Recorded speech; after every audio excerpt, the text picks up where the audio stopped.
अस्सलाम वालेकुम वरहमतुल्लाहि वबरकातुहू। दुनिया में बहुत सारे धर्म हैं, जैसे कि इस्लाम है, क्रिश्चियनिटी है, हिंदुइज्म है या सनातन बोलें या बुद्धिज़्म बोलें। बहुत सारे धर्म हैं, बहुत सारे धर्म के मानने वाले लोग हैं। और हर धर्म के मानने वाले लोगों का ये कोशिश होता है, ये प्रयास होता है कि वो अपने धर्म को सर्वश्रेष्ठ साबित करने की कोशिश करते हैं। वो कोई कसर नहीं छोड़ते कि वो उनका धर्म जो है वो सर्वश्रेष्ठ साबित हो, और दूसरे को नीचा दिखाने में भी कोई कसर नहीं छोड़ते। और जिसकी वजह से कई बार फसाद हो जाता है, लड़ाई होती है। ज़्यादातर अगर आप देखेंगे लड़ाइयाँ जो दुनिया में लोग आपस में लड़ते हैं, तो उसका मूल कारण कहीं ना कहीं जो है वो धर्म आ जाता है। क्या धर्म के बेसिस पे लड़ाई करना उचित है, या धर्म के बेसिस पे एक दूसरे के साथ नफरत करना उचित है? ये तब तक हमें समझ में नहीं आएगा जब तक हम बेसिक धर्म क्या है, फंडामेंटल्स ऑफ धर्म क्या है, या धर्म कहते किसको है, जब तक ये बात नहीं समझ में आएगी तब तक इंसान एक दूसरे से उलझता रहेगा।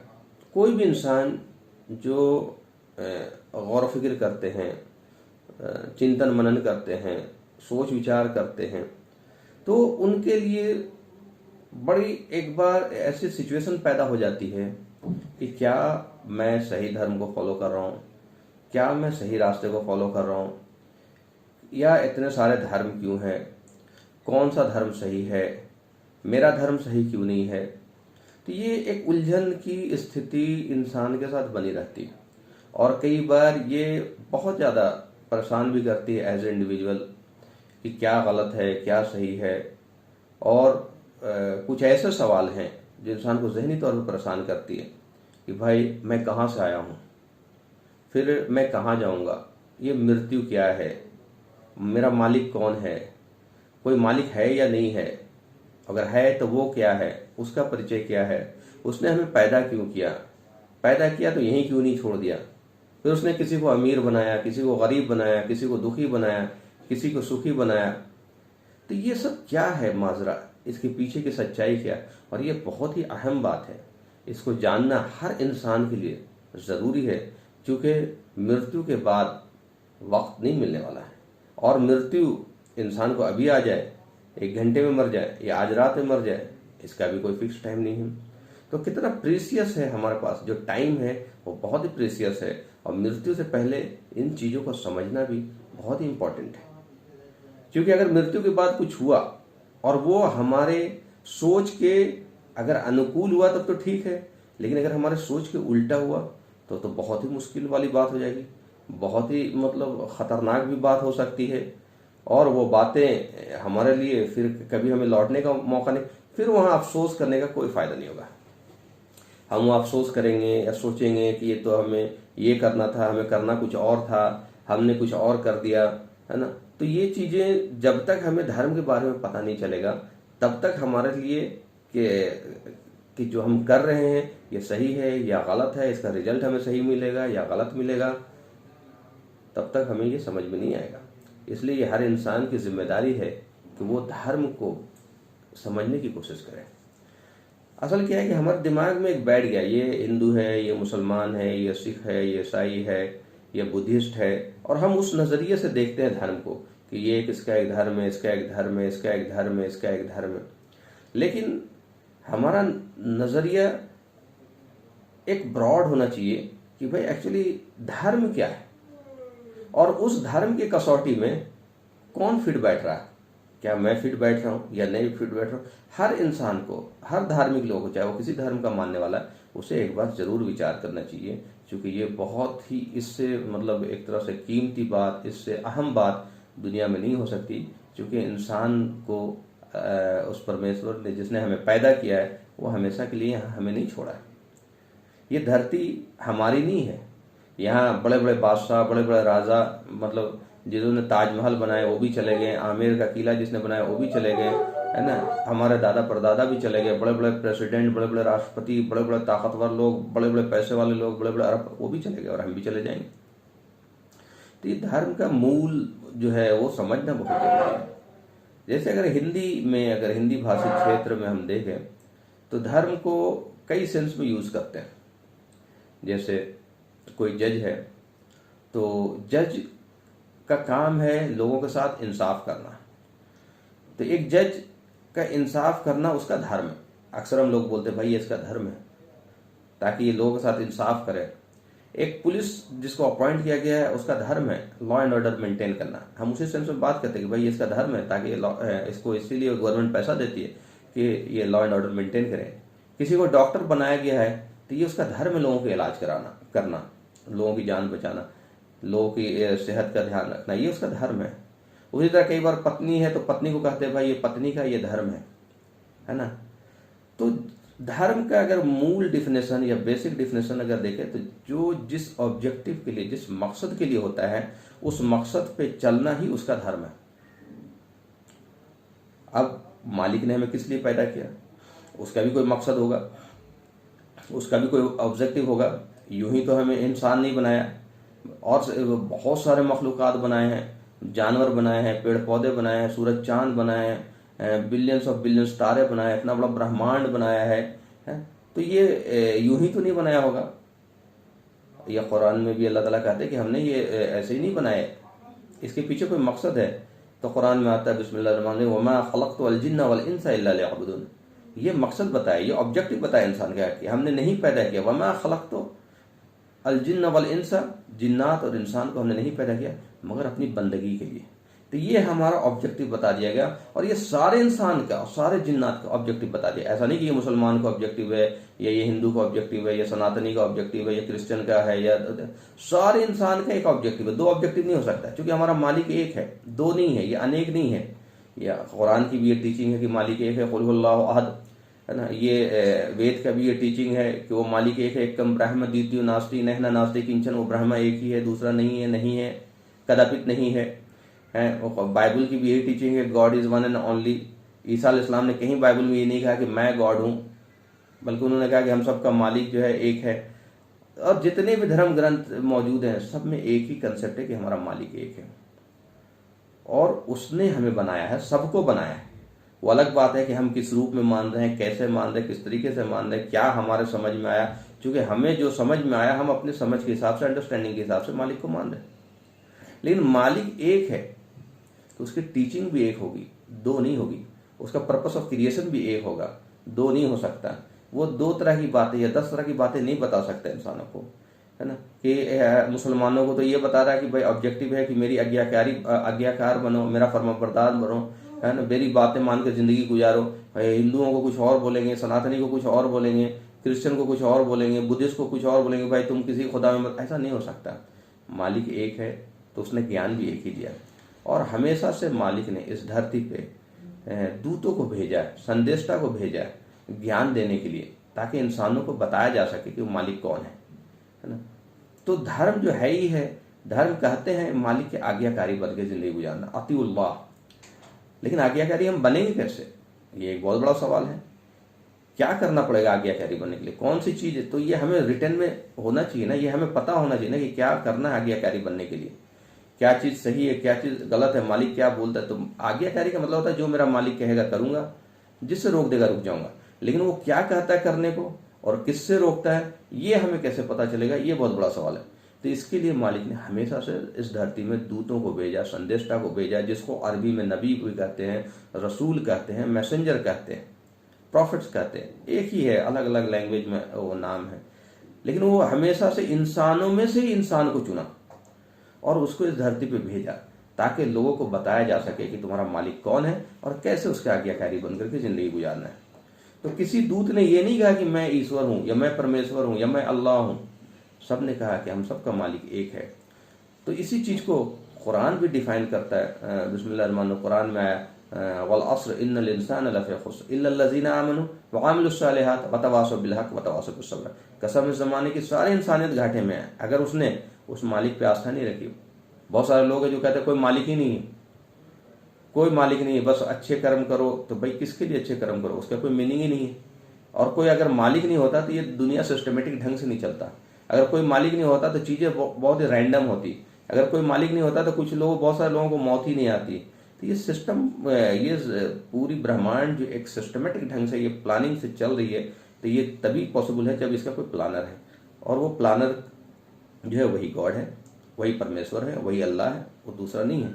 तो हम सबको उसके पास लौटना है। तो अल्लाह ताला कहते हैं वल अस्र इन्नल इंसाना, कसम है ज़माने की, सारी इंसानियत को खिताब किया जा रहा है, सारी इंसानियत को उसका ज़िंदगी का मकसद बताया जा रहा है, सारी इंसानियत को उसका धर्म बताया जा रहा है। वल अस्र इन्नल इंसान लफ़ी खुस्र, कसम है ज़माने की, सारी इंसानियत घाटे में, इल्लल लज़ीना आमनू, चार चीज़ें बताई। जो लोग आस्थावान हैं, ईमान रखते कि मेरा कोई रब है, वो नास्तिक नहीं है, वो अथीस्ट नहीं है, वो मुल्हिद नहीं है, वो कहता है मेरा कोई रब है जिसने मुझे पैदा किया और जहां मुझे लौटना है, और उसके सारे बताए जो ज्ञान है, दूतों के जरिए दी गई ज्ञान, उस पर यकीन करता है, वो भेजे हुए दूतों पे यकीन करता है, आसमान से नाजिल की हुई किताबों पे यकीन करता है, सारे नबियों पे यकीन करता है ना। तो ये है असल की वो आस्थावान है। वह आमिलुस सालिहात, और अच्छे अमल करता हो, मतलब जो मालिक कहता है करता हो और जिसे रोक देता हो, इसी को तो आज्ञाकारी बनते हैं। एक मालिक को मानना और दूसरा उसके आज्ञाकारी बनना। अब ये बात जब आपको पता है तो हक बात अपने भाइयों को बताता हो जिसको नहीं पता हो। यह हदीस भी है कि तुम में से बेहतरीन इंसान हुआ है जो अपने लिए वही चाहे जो अपने लिए चाहता हो, अपने भाई के लिए भी चाहता हो।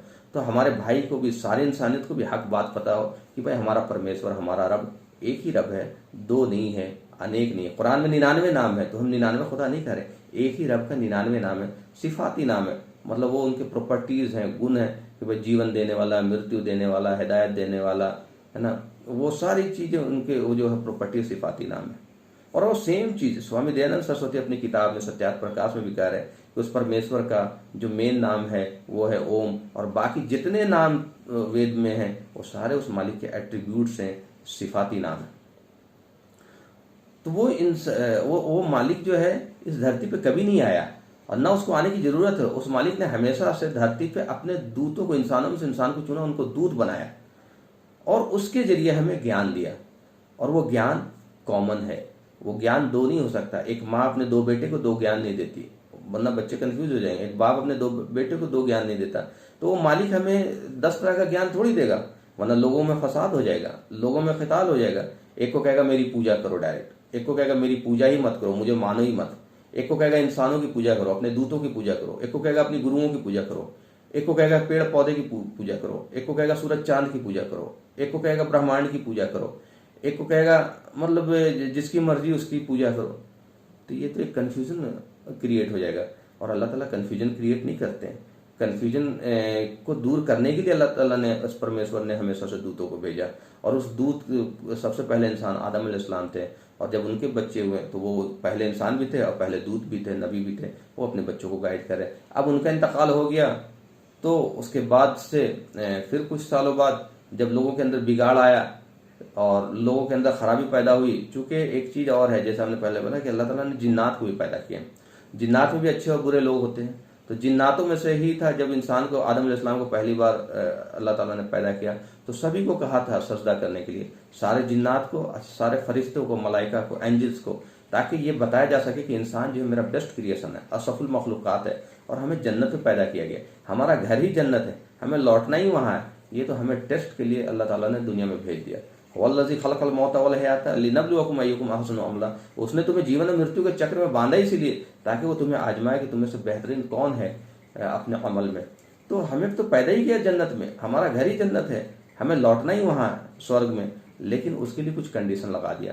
कंडीशन ये है कि अगर तुम मालिक में मानते हो, अगर तुम मालिक का इनकार करते हो, वो मालिक जो तुम्हें खिला रहा, वो मालिक जो तुम्हें पिला रहा, वो तुम्हारे लिए जो पानी बरसाता है, तुम्हारे लिए डेली सूरज निकालता है, तुम्हारे लिए चांद निकालता है, तुम्हारे लिए मौसम बदलता है, तुम्हारे लिए हवाएं चलाता है, तुम्हारे लिए समुद्र बनाए, तुम्हारे लिए बागात बनाए, उसको तुम इनकार करते हो तो कैसे तुम जन्नत में वहां जाओगे? वो तो मालिक का खास इनाम है लोगों के लिए। तो हमें असफुल मखलूक़ात बनाया है, तो असफुल मखलूक़ात मतलब best creation out of everything. तो बेस्ट क्रिएशन को दुनिया में तो बेस्ट नहीं मिल सकता ना, यहाँ तो कभी ठंडा लगता है, कभी गर्मी लगता है, कभी बीमारी आती है, कभी परेशानी आती है, कभी ये परेशानी, कभी हर वक्त इंसान जूझ रहा है जिंदा रहने को। और यहाँ कभी कोई गरीब है, कोई भूख से मर जाता है, किसी इंसान को कोई कत्ल कर देता है, किसी इंसान पे जुल्म होता है, तरह तरह की परेशानियां हैं। तो ये तो मालिक का यहाँ तो बराबर है ही नहीं। कोई अरबपति है, 5 स्टार होटल में खाना खाता है, हवाई जहाज से चलता है, कोई गरीब है जो खाने को तरस रहा। तो ये मालिक को फिर मानने का कोई मकसद ही नहीं बचता अगर यही दुनिया है और इसके बाद कोई दुनिया नहीं है। ये तो जुल्म है इंसानों के साथ कि एक को गरीब बनाया, एक को अमीर बनाया, एक के ऊपर जुल्म हो रहा है, एक को मतलब दुनिया में। तो ये एक्चुअली इम्तिहान चल रहा, यहाँ टेस्ट चल रहा है, अमीरों का भी टेस्ट है, गरीबों का भी टेस्ट है, जो लोग पावर में उसका भी टेस्ट है, जो लोग पावर में नहीं उसका भी टेस्ट है, जो पुलिस है उसका भी टेस्ट है, जो जज है उसका भी टेस्ट है, जो पॉलिटिशियन है उसका भी टेस्ट है, जो अरबपति है उसका भी, सबका टेस्ट है। उसने किसी को माल दे करके आजमा रहा, किसी को गरीबी में आजमा रहा, किसी को भूख से आजमा रहा, किसी को बीमारी से आजमा रहा। ये करता क्या है? ये मुझ में आस्था रखता है या दुनिया में फसाद फैलाता है? तो ये है बेसिकली कि वो रब की आज्ञाकारी बनना ही जीवन का मकसद है, और यही है धर्म। धर्म का बेसिक फंडामेंटल यही है, अतीउल्लाह, लेकिन इताअत करो अपने रब की, अपने परमेश्वर की। कैसे करेंगे ये बताने के लिए मालिक ने हमेशा से संदेशता को भेजा। और उसी सीरीज में आदम अलैहिस्सलाम के बाद बहुत सारे नबी आए, जिसमें 25 नबियों का जिक्र कुरान में आता है, जिसमें एक नूह अलैहिस्सलाम भी है। नूह अलैहिस्सलाम 950 साल अपनी कौम को दावत देते हैं, अब एक रब की तरफ बुलाते हैं। उसमें बहुत सारे कम लोग जो है ईमान लाए थे।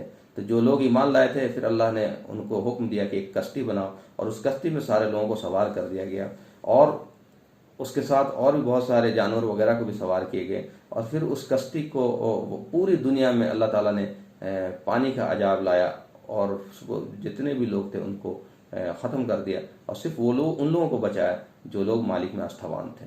इसी तरह बहुत सारे और नबी आए, उसमें इब्राहिम अलैहिस्सलाम भी हैं, उसमें मूसा अलैहिस्सलाम भी हैं, उसमें ईसा अलैहिस्सलाम भी है ना, और आखिरी नबी मोहम्मद सल्लल्लाहु अलैहि वसल्लम है। और कई ऐसे नबियों का जिक्र है जिसमें शदीद अजाब आया, जैसे कौम आद के लोग, कौम समूद, कौम लूत।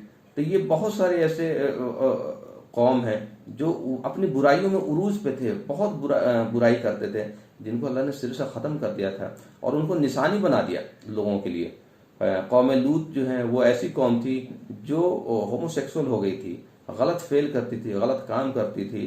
तो अल्लाह ताला ने उसके ऊपर पत्थर की बारिश बरसाई, पत्थर का अजाब बरसाया, और पूरी कौम को हिलाक कर दिया। सिर्फ उनको बचाया जो लूत अलैहिस्सलाम नबी थे और उनके मानने वाले लोग थे। जब जब अजाब आया तो सिर्फ अल्लाह ताला उसको बचाते थे जो नबी होते थे, और जो दूत होते थे, और जो उनके मानने वाले होते थे। उसी तरह कौम आद का जिक्र है, कौम समूद का जिक्र है कि बहुत ताकतवर बनाया था। वो इतने ताकतवर लोग थे कि वो चलते हुए पेड़ों को भी उखाड़ सकते थे। फिर उनके अंदर भी बुराई आई, अल्लाह ताला ने हिलाक कर दिया, सिर्फ उनको बचाया जो लोग आस्थावान थे, ईमान लाते थे।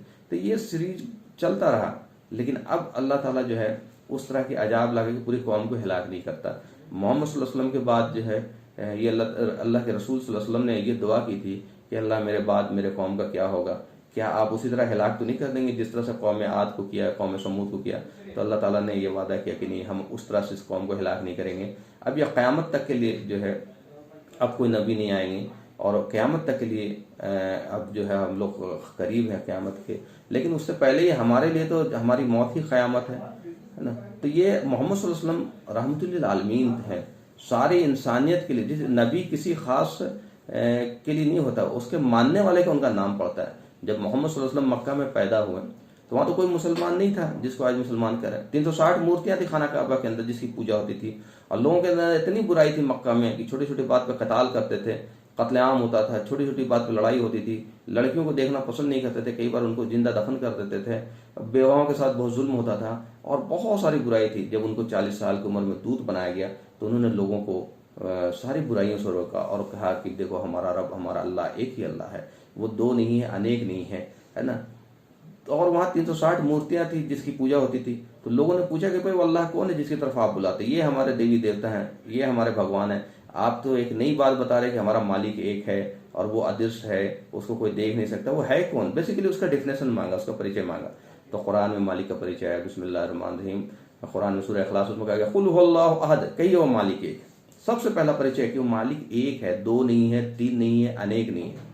अल्लाहुस समद, वो बेनियाज है, आत्मनिर्भर है, अनाश्रित है, उसे कुछ भी चाहिए नहीं। हवा, पानी, खाना पीना, दूध, ये इंसानों को चाहिए, है ना, ये जानवरों को चाहिए, ये जानदारों को चाहिए, उस मालिक को कुछ भी नहीं चाहिए, है ना। वो हमारा क्रिएटर है, सारे ब्रह्मांड का क्रिएटर है, वो अकेला क्रिएटर है, बाकी सारी चीजें क्रिएशन है। दूध भी क्रिएशन है, इंसान भी क्रिएशन है, मेरे माँ बाप भी क्रिएशन है, गुरु भी क्रिएशन है, सारे क्रिएशन। फिर आता है लम यलिद वलम यूलद। वो बहुत खास पॉइंट है कि जिससे आप पहचान सकते हैं कि आपका परमेश्वर कौन है।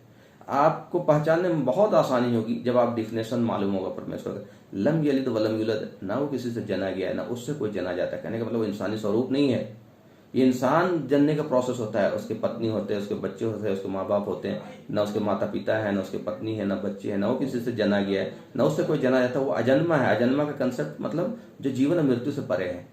वलम यकुल लहू कुफुवन अहद, तो उसके जैसे ही कोई नहीं। वो बियॉन्ड इमेजिनेशन है, बियॉन्ड परसेप्शन है, बियॉन्ड कंप्रहेंशन है, परिकल्पना से ही बाहर है। हम उतना ही जानते उस मालिक के बारे में जितना उस मालिक ने अपने बारे में हमें ज्ञान दिया दूतों के जरिए। फिर आता कुरान में, उसे न नींद आती है न ऊँघ आती है, अलहई, वो जिंदा है। कहीं ऐसा न समझे कि वो सो गया, दुनिया में क्या हो रहा पता ही नहीं चल रहा है, लगता है उसे नींद आ गई, ऐसा नहीं है। उसे न नींद आती है न ऊँघ आती, और अलहई, वो जिंदा है। वो कोई डेड ऑब्जेक्ट नहीं है कि कोई प्रकाश है, कोई शून्य है, कोई रोशनी है, नहीं, वो जिंदा है। और जिंदा मतलब जैसे हम और आप जिंदा है तो हम देखते भी हैं और सुनते भी। मालिक भी हमारा देखता भी है और सुनता भी है। फिर उसका कंट्रोल बहुत बड़ा है, जबरदस्त कुदरत वाला है। सारी कायनात पे उसका कंट्रोल है। वो चीज कुछ कहता है कुन तो वो हो जाता है। वो कहता है मैं तुम्हारे इतने करीब हूँ जितना तुम्हारे गर्दन का नस, जूगुलर वेन, इतना करीब हूँ, इतना कंट्रोल है। तभी तो कोई इंसान मौत से नहीं भाग पाया, चाहे अरबपति हो खरबपति हो, वो मृत्यु से नहीं भाग सकता है ना। तो ये बहुत खास बात है कि उसका कंट्रोल हर चीज पे है, और वो हमारे इतने करीब है जितना गर्दन का नस।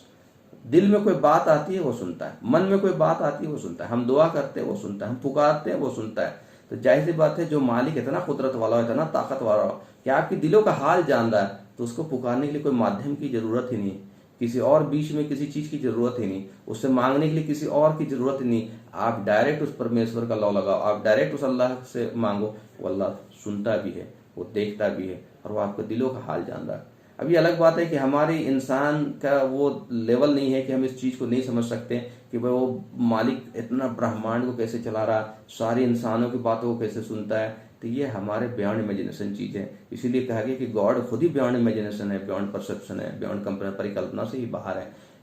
अल्लाह ताला अपने बारे में, परमेश्वर अपने बारे में कुरान में कहता है कि अगर तुम मेरी तारीफें लिखना चाहो, मेरे बारे में लिखना चाहो, तो सारे समुद्र को तुम स्याही बना लो और सारे दुनिया के पेड़ को तुम कलम बना लो, फिर भी तुम नहीं लिख सकते। तो ये फिर ऐसे मालिक की हम परिकल्पना कैसे कर सकते हैं। हम तो उतना ही जानते हैं जितना उस मालिक ने हमें बताया है। और अक्लमंदी इसी में है कि हम उस मालिक को जो हमें नहीं दिखता है और जिसको किसी ने देखा ही नहीं, क्योंकि वो उस धरती पे इंसान के रूप में नहीं आया, और ना ही आने की लायक बातें हैं, क्योंकि ये तो उसकी कुदरत में कमी हो जाएगी। वो तो वो अर्श पे है और वो जो चाहता है वहीं से वो करता है। उसके कमांड में अरबों अरब फरिश्ते हैं, एंजल्स हैं, तो उसको जरूरत ही नहीं है इस दुनिया में आने के लिए। ऐसे मालिक की उपासना, ऐसे मालिक की बंदगी करेंगे तो इस दुनिया में भी हमें चैन सुकून से रहने देगा, और मरणोपरांत हमेशा हमेशा के लिए स्वर्ग में होगा। नहीं तो हमारा ठिकाना नर्क होगा। मरने के बाद दो ही चीज है, या तो इंसान स्वर्ग जाएगा या नर्क जाएगा। नर्क में मालिक हमें नर्क में डालने के लिए नहीं पैदा किया, लेकिन नर्क में जाएंगे हम अपनी वजह से। नर्क कहता है मालिक दो लोगों को नर्क में डालूंगा। पहला वो जो मालिक का इनकारी हो, तो जो लोग मालिक को मानते ही नहीं, जो लोग मालिक का इनकारी, तो उसके लिए स्वर्ग थोड़ी होगा, है ना। और दूसरा वो जो मालिक को छोड़ के किसी और को मालिक है, इंसानों को मालिक है, अपने माँ बाप को मालिक है, गुरु को मालिक है, दूध को मालिक है, पेड़ पौधा को मालिक है, जानवर को मालिक है, सूरज को मालिक, किसी चीज क्रिएटेड थिंग को मालिक है, तो उसका भी ठिकाना जहन्नम होगा, है ना। Associating partner with God, God के साथ किसी को शरीक करना, ये भी बहुत बड़ा, एक गॉड का इनकार करना और एक गॉड के साथ किसी और को गॉड बना देना, ये भी उतनी बड़ा गुनाह, और इन दोनों का ठिकाना जहन्नम होगा। बाकी जो लोग हैं उनका ठिकाना जन्नत होगा। और यही शिक्षा सारे दूध देते थे, और यही शिक्षा मोहम्मद सल्लल्लाहु अलैहि वसल्लम ने दी। मोहम्मद सल्लल्लाहु अलैहि वसल्लम ने ये नहीं कहा कि मैं अल्लाह हूँ या मैं गॉड हूँ या मेरी पूजा करो। उन्होंने कहा कि अगर मेरे मरणोपरांत तुमने मेरी पूजा की, जैसे दूसरे कौमों ने गलती की थी, तो तुम सब जो है नरक में जाओगे, तुम सब जहन्नम में जाओगे। हम मोहम्मद सल्लल्लाहु अलैहि वसल्लम की पूजा नहीं करते, हम मोहम्मद सल्लल्लाहु अलैहि वसल्लम की इबादत नहीं करते, हम उस मालिक की इबादत करते हैं जो हकीकी मालिक है। मोहम्मद सल्लल्लाहु अलैहि वसल्लम अल्लाह के बंदे, अल्लाह के सर्वेंट और अल्लाह के दूत हैं। वो मालिक है जिसकी इबादत की जानी चाहिए। मस्जिद में किसी का फोटो, किसी का मूर्ति नहीं होता, हम उस मालिक को ध्यान लगाते हैं जिसको हमने नहीं देखा और जिसको इस जीते जी नहीं देख सकते। हाँ, उस मालिक का दर्शन करेंगे जब हम स्वर्ग में जाएंगे। असल रहने की जगह स्वर्ग है, ये दुनिया है ही नहीं रहने की जगह, ये दुनिया हमारे लिए कंपेटेबल है ही नहीं। हम हर चीज जो है अगर देखें सुपरलेटिव डिग्री में, तो आपको वो सारी चीजें जन्नत में मिलेगी, स्वर्ग में मिलेगी। जैसे इंसान मरना नहीं चाहता, हर इंसान, तभी तो वो भागता है डॉक्टर के यहाँ, हॉस्पिटल के यहाँ, सारे पैसे खर्च कर देता है ताकि वो बच जाए, लेकिन फिर भी मौत आती। वहाँ मौत नहीं आएगी, वहाँ हमेशा हमेशा रहेगा। इंसान चाहता है वो जवान रहे, खूबसूरत रहे, कभी बीमार ना पड़े, यहाँ इंसान बीमार पड़ जाता है तो बूढ़ा हो गया तो बेकार हो गया, बीमार पड़ गया तो बेकार हो गया। और हर इंसान वैसा खूबसूरत नहीं जैसा होना चाहिए, लेकिन स्वर्ग में हर इंसान खूबसूरत होगा, बेहतरीन, ऐसा खूबसूरत जिसका तस्वीर दुनिया में नहीं कर सकते। उसे कभी कोई बीमारी नहीं लगेगी, कभी वो बूढ़ा नहीं होगा। और वहाँ की नेमत जो खाने, हर इंसान चाहता है वो बादशाहों की ज़िंदगी जिए इस दुनिया में। मतलब आम आदमी का जो नेचर में नहीं है कमाना, नेचर में है वो आराम, ऐश इशरत, नेचर में कमाना। वो तो मजबूरी में आदमी कमाता है, अगर किसी के पास अरबों रुपया और सारी चीज़ों क्यों कमाएगा, वो नेचर में नहीं। तो वहाँ इंसान को कमाना नहीं पड़ेगा, वहाँ मेहमान नवाजी होगी, वहाँ की नेमत कभी ख़त्म नहीं होगी। मेहमान नवाजी हो, लोग आपको लाला के वहाँ के जो गुलाम है, वहाँ के जो नौकर चाकर है, वो आपको लाएंगे आपकी सारी ख्वाहिश के हिसाब से, आपका खाना पीना रहना। हर इंसान को जो रहने के लिए जन्नत में घर होगा, वो दुनिया का अरबपति भी नहीं सोच सकता है। वो ऐसे महल होंगे जिसके नीचे नहरें बह रही होंगी। जन्नत का मतलब ये होता है गार्डन, बेहतरीन गार्डन होगा जिसका इंसान तस्वुर नहीं कर सकता। तो ये छोटी छोटी झलक है, बाकी चीजें हैं। जन्नत के बारे में कहा गया कि वो बियॉन्ड इमेजिनेशन है, तुम्हारे परिकल्पना से बाहर ऐसी ऐसी चीजें हैं जिसको न किसी आंख ने देखा होगा, न किसी जहन ने तस्वुर किया होगा। बहुत सारे लोग हैं जो इस चीज को नहीं मानते कि भाई अरे किसने देखा दोजख और जन्नत। भाई अगर दोजख और जन्नत नहीं है मान लिया तो किसी के लिए नहीं होगा। ऐसा थोड़ी है कि मैं खास हूँ या मुसलमान खास है, लेकिन अगर है तो सभी के लिए होगा, क्योंकि कानून यूनिवर्सल होता है। और ये होने का ज्ञान कुरान में है जिसको दोजख और जन्नत कहा गया। ये होने का ज्ञान वेद में है जिसको स्वर्ग और नरक कहा गया। ये होने का ज्ञान बाइबल में है जिसको हेल एंड पैराडाइज कहा गया। तो सारे लोग तो गलत नहीं बोलेंगे ना। तो ये है और ये बातें हक है। तो हमें जानना चाहिए, हमें पढ़ना चाहिए, सारे ग्रंथों को पढ़ना चाहिए। फिर हमें मौका मिले ना मिले, हमें कुरान पढ़ना चाहिए जो आखिरी ग्रंथ है, ताकि ये कुरान जो है ये सारे ग्रंथों का फाइनल एक तरह से कंक्लूजन है, सारे ग्रंथों का एक समेशन है, सारे वाक़यात का इसमें सम है। सारे नबियों का जो मेजर नबी आए थे उनमें जिक्र है। इसमें ईसा अलैहिस्सलाम का, जीसस का जिक्र है डिटेल में, मूसा अलैहिस्सलाम का जिक्र है डिटेल में, इब्राहिम अलैहिस्सलाम का जिक्र है डिटेल में, नूह अलैहिस्सलाम का जिक्र है डिटेल में। वो इसलिए है डिटेल ताकि लोगों को उन्होंने कैसे समझाया, कौन सी बातें बताई, ताकि लोगों ने यकीन किया कि मेरा रब है और वहाँ लौटना है। वो हमारे लिए भी जानना जरूरी है। हमारे पूर्वज कौन थे, उनके साथ क्या हुआ, जानना जरूरी है ना। फिरऔन के बारे में आपने सुना होगा कि मूसा अलैहिस्सलाम उनको दावत देते थे, उन्होंने नहीं माना था तो वो पानी में, समुद्र में उनको डुबा दिया गया। और उनकी लाश आज तक मौजूद है ताकि लोग इबरत हासिल करें निशानी के तौर पे। तो जो लोग गौर फिक्र करेंगे उनके लिए दीन धर्म समझना बहुत आसान होगा। और धर्म कहते हैं झुकने को, धर्म कहते हैं आज्ञाकारी बनने को। धार्मिक आदमी के अंदर घमंड नहीं होगा, धार्मिक आदमी के अंदर प्राउड नहीं होगा, धार्मिक आदमी के अंदर किब्र नहीं होगा, धार्मिक आदमी किसी से नफरत नहीं करेगा। हाँ, आपको बताना, हम सिर्फ बता सकते हैं, मानना या ना मानना हर इंसान की अपनी मर्जी का काम है। और हिदायत जो है उस परमेश्वर और अल्लाह के हाथ में, जिसको चाहे वो हक बात को, सही बात उसे समझा दे।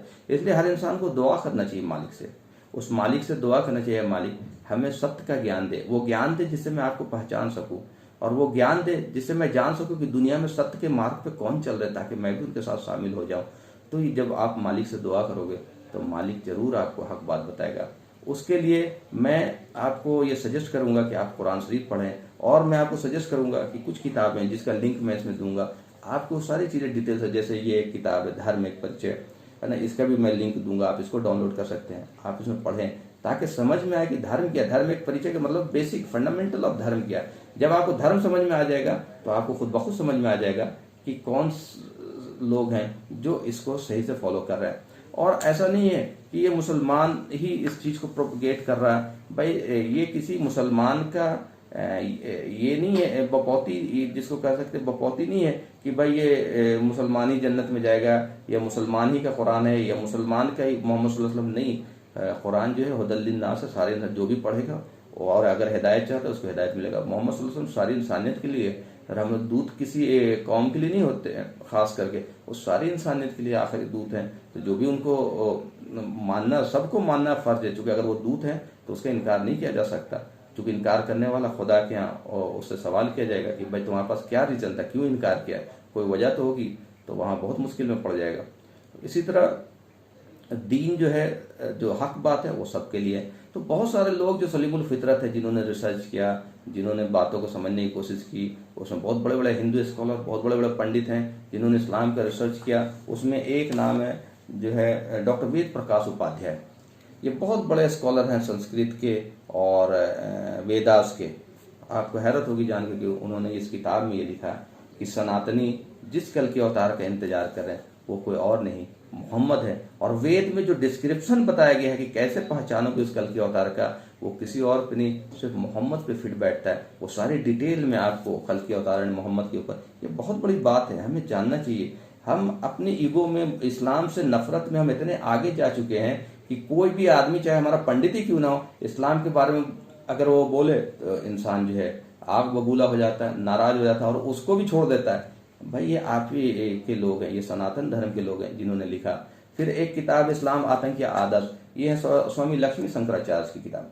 ये भी आरएसएस के बहुत बड़े प्रचारक थे और इनको भी इस्लाम से बहुत नफरत थी। और ये 24 आयत जो आरएसएस निकाल के रखती है, लोगों को बताती कि भाई देखो ये इस्लाम में ये गलत चीजें लिखी हुई हैं, इनको भी उन 24 आयतों ने मतलब बज़न कर दिया था, इस्लाम से नफरत पैदा कर दिया। इन्होंने इस्लाम के खिलाफ एक किताब लिखी थी, इस्लाम का ताल्लुक जो आतंकवाद से है। लेकिन जब बाद में उन्होंने खुद स्टडी किया, कुरान शरीफ पढ़ा, तो उनको समझ में आया कि भाई ये तो मेरी अंडरस्टैंडिंग गलत है इन आयतों के बारे में। फिर अल्लाह ताला ने उनको सही समझ दी, तो उन्होंने फिर इस्लाम के फेवर में किताब लिखा, इस्लाम आतंकवाद या आदर्श। आपको ये भी पढ़ना चाहिए, मैं इसका भी लिंक दूंगा। इसी तरह बहुत सारे लोग हैं दुनिया में, जब से इस्लाम आया है कि लोगों को इस्लाम कबूल करने का सिलसिला चलता रहेगा और ये मतलब हक बात जो है लोग एक्सेप्ट करते हैं। बहुत सारे ऐसे लोग हैं इस्लाम में, बहुत सारे लोग हैं जो नाम के मुसलमान हैं, बहुत सारे बुरे बुरे लोग हैं जो बुरे कर्म करते हैं, गलत काम करते हैं। जैसे शराब पीना मना है, वो शराब भी पीते हैं, जिना करना मना है, जिना करते हैं, कुछ और गलत कर। तो उसको देख करके हम इस्लाम को अगर समझने की कोशिश करेंगे तो ये बड़ी गलतफहमी हो जाएगी। बहुत सारे लोग हैं जो निर्दोष लोगों को कत्ल कर दिया, आतंकवादी बन गए, तो उनको देख करके अगर इस्लाम समझने की कोशिश करेंगे तो ये बहुत बड़ी गलतफहमी हो जाएगी। हमें इस्लाम को समझना है कुरान से, और लोगों को बहकावे में नहीं आना है। बहुत सारे लोग जिनका अपना इंटरेस्ट है, जिनका अपना मकसद है, जो पैसा कमाना चाहते हैं, पॉलिटिक्स कमाना चाहते हैं, इसके जरिए अपना नाम कमाना चाहते हैं, तो वो इस्लाम को बदनाम करते हैं, इस्लाम के बारे में गलत बातें फैलाते हैं। लेकिन अगर आपको इस्लाम को जानना है तो आपको खुद से थोड़ा सा पेन लेना पड़ेगा, आपको कुरान पढ़ना पड़ेगा, आपको ग्रंथ पढ़ना पड़ेगा, आपको अपने भी ग्रंथ पढ़ने पड़ेंगे और उन राइटर्स के ग्रंथ पढ़ने पड़ेंगे जिन्होंने बहुत मेहनत करके ये सारी चीज़ें लिखी हैं। तो इसलिए मैं सबसे अपने हिंदू भाइयों से भी रिक्वेस्ट करता हूँ। बहुत सारे लोग हैं, आपको हैरत होगी ये जान करके, मैंने खुद ये चीज़, आप अगर सर्च करोगे गूगल्स में, जो आरएसएस के से पहले चीफ थे एसके सुदर्शन साहब, उन्होंने मतलब आखिरी वक्त में अपने मौत से 1 साल पहले उनकी इस्लाम की तरफ रग़बत काफ़ी बढ़ गई थी, इस्लाम को वो जानने की कोशिश करने लगे थे। बल्कि एक बार वो मस्जिद में नमाज पढ़ने जाना चाहते थे, जिसको आरएसएस के और बीजेपी के लोगों ने जाने नहीं दिया, ताकि एक गलत मैसेज चला जाएगा। तो उनके बारे में भी बहुत सारी चीज़ें हैं कि बहुत सारे लोग, आप अगर देखोगे तो कई वीडियो ऐसे अवेलेबल हैं जिससे वो पता चलता है कि उन्होंने आखिरी वक्त में इस्लाम कबूल कर लिया था और उनकी मौत जो है तहज्जुद नमाज में हुई थी। तो ये ऐसा नहीं है कि मेरी बात को एज इट इज़ माना जाए, बल्कि आप इसको सर्च करें, गौर करें और ख़ुद भी आप गौर करें। हो सकता है ये बातें गलत हो, लेकिन आप गौर तो करें।